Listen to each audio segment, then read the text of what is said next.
I won't be real long. Listen, I hope everybody's safe, healthy. I mean, certainly the world's a different place than when we last had a chance to visit. It seems like forever ago that I've had a chance to address everybody. Just like we've talked to our defensive unit a lot about how fortunate we are in this business to have jobs and still be working. And I talked with the guys a little bit about let's not forget that and don't lose sight of the people that are going through a rough time right now. And we think about that often. I know my wife and I do. I'm sure you guys do as well. So, and extended families, and there's just so many tentacles to this whole thing that you don't even realize until you hear somebody's story. But having said that, and with regards to the meetings with the players, I'm getting an education, needless to say, on technology, but it's been great. I think we're going to take a lot from this and be able to use it. I'm talking about me as a person. I was not a FaceTimer on the phone, so we use WebEx meetings and some of the Zoom, so being able to do that with family has been just terrific. Family that's further distances away. So again, I'm happy to get back with the guys. It was great to do the meetings. I try to do a unit meeting every day. It's real quick. Then we break off into our groups.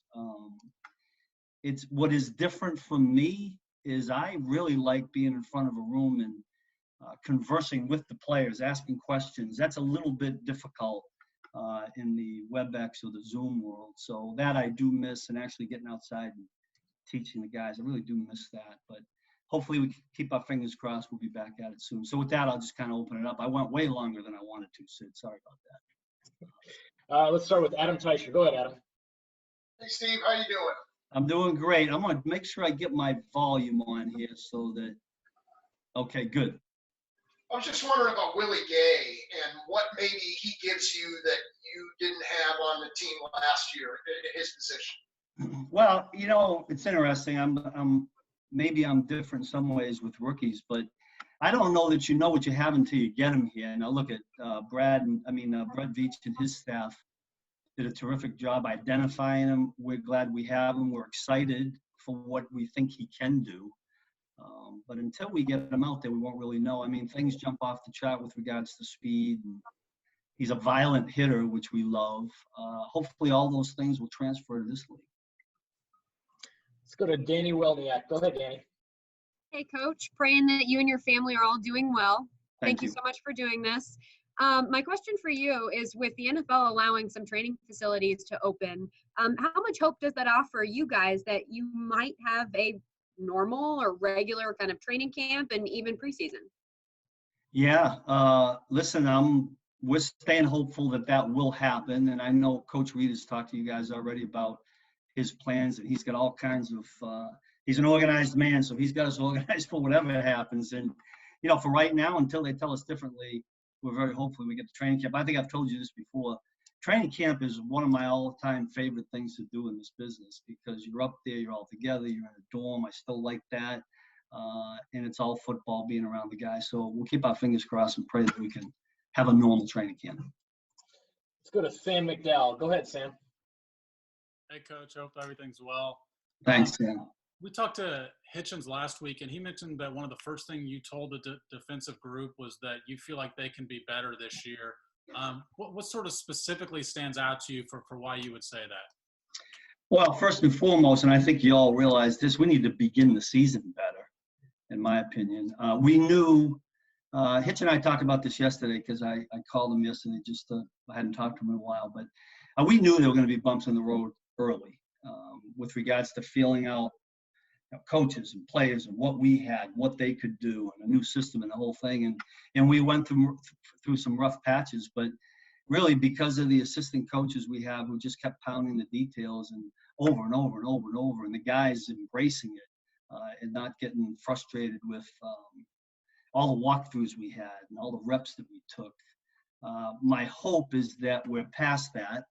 And it would be really nice if we could come out of the blocks and play good defense at the beginning of the season, not wait. And I think we maybe felt like it was 7 or 8 games before we really got in the groove. Okay, let's go to Nate Taylor. Go ahead, Nate. Hey, Steve. Hope you're doing well. Thanks for joining us. To kind of build off the last question from Sam, in terms of installing a defense last year, putting in the terminology, understanding how all the coaches are going to work together, but even before you get to the players, how different from your experience in the past has year two been in terms of teaching the guys that have been there, adding some new players, whether it's the draft or free agency? And what did you see in those first, say, 6-7 weeks that you know that you guys can sort of build upon based on what you guys showed in the playoffs? Yeah, good point. I'll start with the ending one that you asked there, Nate. More than anything, myself and the coaches learning what our guys could and couldn't do was huge. And so going into this year, and fortunately for us, by great work by Brett Veach and his staff, we have most of the guys back. Now, not all of them. Some guys we're going to miss. But knowing what the abilities of those guys already going into year two might keep us from having to experiment, so to speak. And we can keep, we've sat here with the scheme and said, okay, let's keep this because our guys are really good at it. And maybe we get rid of that, add something in. So there is, the hope is that you grow in the system, you can expand a little bit, just like Andy always talks about with his offense, where they keep adding. I know you guys had all kinds of questions for Patrick Mahomes. What can he do in his second year? And you're right where you're going. And I think Andy told you that you keep adding and building what they can absorb, the more they embrace, the better we can be. I feel the same way on defense because I do think in this league nowadays, you got to be multiple in enough regards to keep people off balance, so to speak. So hopefully we can do that. Let's go to Nick Schaefer. Go ahead, Nick. Hey, Coach, you mentioned your family, and I'm just wondering if you maybe have a different perspective on this thing. We're in the Midwest, right, and not hit as hard as other areas, especially the Northeast, and with your ties to New York. Do you have a different perspective on this whole thing this whole time, and has it affected you maybe more than others? Yes and no. I think the whole country's feeling it because, listen, no matter where you are, you probably have a connection to somebody that's in a hot spot, so to speak. But out east, they've been in lockdown. It hasn't really eased up as much, although I think most of the country is starting to do that. I'll be honest with you. I just throw this out, and this may seem small. I really feel for seniors in high school and seniors in college who lost their, and look at it. I'm sure everybody here probably went to college and was tied in somehow. You always look forward to that senior spring and to have fun with your friends. I know that's a small thing, but we have, my wife and I do have parents that are elderly, and some of them are in independent living. And I tell you, what's really hard is to explain to parents or elderly people that you can't come and see them. And sometimes, depending on where they are in their thought process, they may not remember that the next day. And you can only imagine being somebody like that, sitting at home by themselves, no guests, no family coming to see them. So I think it's affecting everywhere. My wife and I think about other people often and hope and pray we can come out of this thing. Let's go to Pete Sweeney. Go ahead, Pete. Hi, Steve. Thanks for taking some time with us. I was curious about your top two defensive picks in Gay and Snead. And when it comes to Gay, I know you'd mentioned you want to get him in person, but I was wondering if there was a specific backer position in mind for him and why. And then with Snead, how long do you think he'll be ready based upon what you've seen on film to be a regular contributor?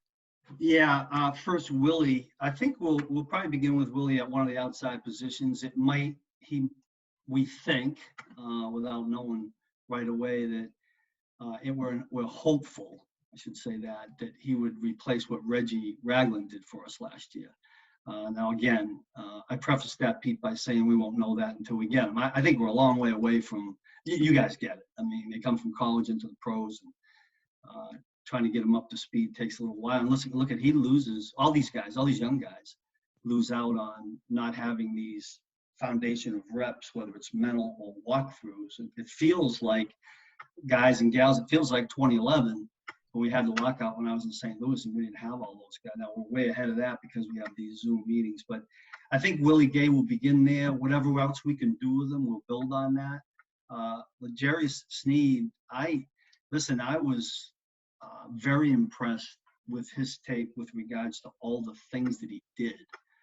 He played corner, and he's a big corner. He played some nickel. and covered slot receivers, and they actually played him at safety. And I thought he did really good at all of them. We see him as a corner right now, and we'll see where that progresses to. But I think anybody that can come in with that kind of flexibility is a good thing. All right, guys, we probably have time for a few more, so we're going to go Sarin, Herbie, and then Vahe. Go ahead, Sarin.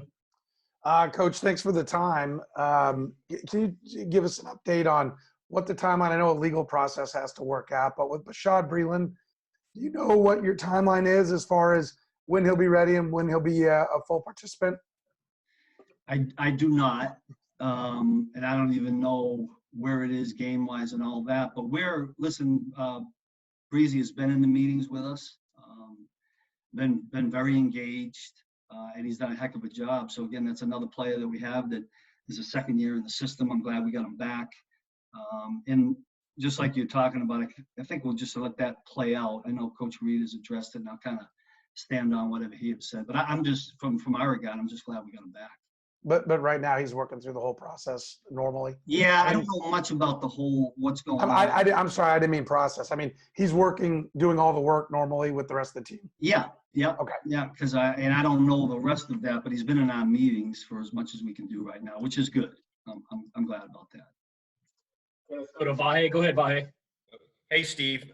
Good to see you. Me too. Just wondering, it's kind of apples and oranges, but I do wonder how you would say, how your grasp on what you have in front of you is different this year than it was last year. I mean, last year you were still installing things, but this year you're at distance.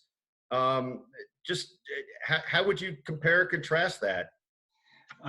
Great question. I'll share this with you.